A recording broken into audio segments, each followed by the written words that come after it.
Tonight on Localite with John Compton, Colleen Schafroth of the Maryhill Museum of Art discusses the multi-million-dollar expansion of the museum and what that will mean for museum goers now and on into the future. That's all tonight on Localite.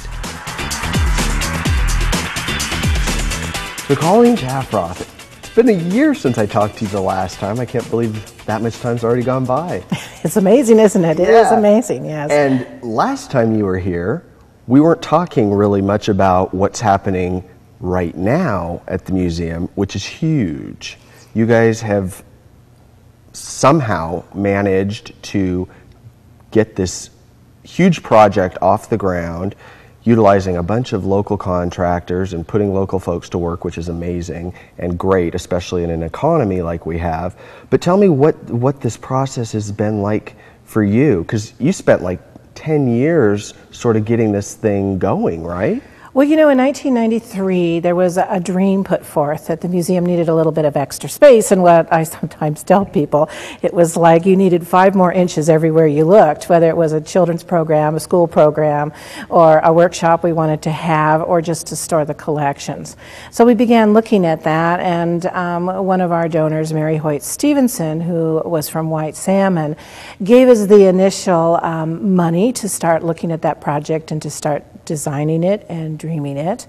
And in 1999 and 2000, 2002, 2003, we renovated the historic structure as part of the advanced work on that project. And when that was completed, we began really designing what we wanted to see at Maryhill. And we studied it for several years very seriously, brought in consultants, decided what we really, really needed. And so that's what we're doing. We're putting what we really, really need for the future out at Maryhill. Yes. Make sure, I think you even told me, we're going to make sure that it's good for the next 100 years. It is. It's going to be good for the next 100 years.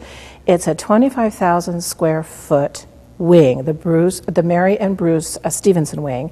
And it is essentially to house an education suite so that we can have children, adult programs, lectures, workshops. We could do clay, we could do painting, and we can get it out of the galleries so that visitors don't have to tiptoe around people making things in the galleries. Oh, it's very exciting. Yeah. And then the other part of that is a collection suite. So we can take collections stored literally around the museum in small rooms and give them their own up-to-date, professional, state-of-the-art collection suite, which will allow everybody to access the collections in a much, much better way. Staff, researchers, visitors even. So we'll be able to enjoy and share our collections for decades to come in a much better way. Yeah. And then what's really kind of cool about the whole piece is that we're moving the cafe to the lower end. There's a terrace that looks out over the Columbia Gorge, and you'll be able to sit out there and have lunch. And also there's an upper plaza, which is going to be a tremendous asset. It takes what was essentially a parking lot that was there now on the South Bluff and moves people out over on a cantilevered plaza so that they can have almost 360 degrees of the gorge, and it's fantastic. I saw the renderings, and pretty amazing. I was really impressed to see that viewing platform that you just mentioned, where it's kind of like at the Grand Canyon without the glass floor, but you can stand out there essentially suspended over the gorge and take it all in. Oh, it's just going to be amazing. I was actually out on the site just last week, and they had built the forms for the platform so we could actually get out to the edge. It's going to amaze people. And there are 2 viewing places, one on the lower level, the lower terrace, and one on the upper, which is the plaza up above. Okay.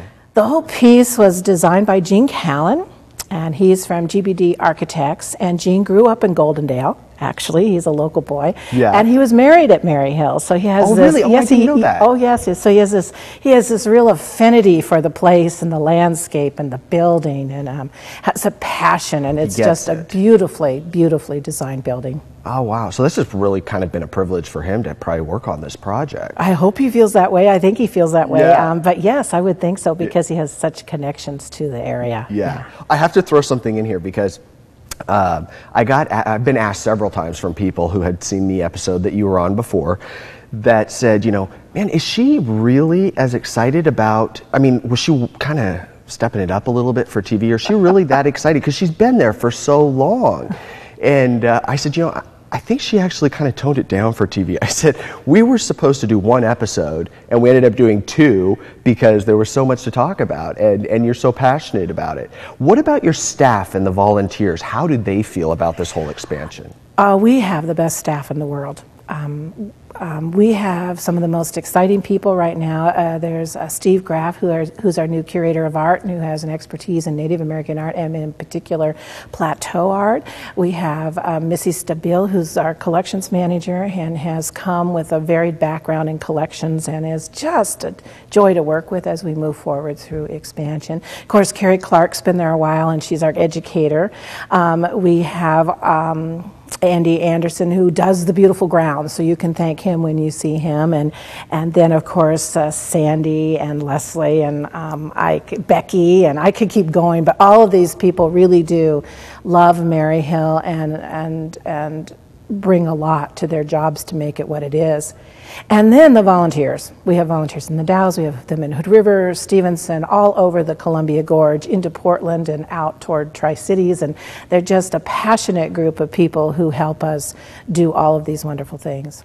And the peacocks will stay, right? The peacocks are staying. They're a small group of animals out there, and but they're usually about 18 or so of them, and we want to keep them at about that size. All right. Well, when we come back from the break, I want to talk to you about the actual, you know, the Sam Hill structure that we all know of for Maryhill, and that's all going to stay intact. Nothing's necessarily changing with that structure.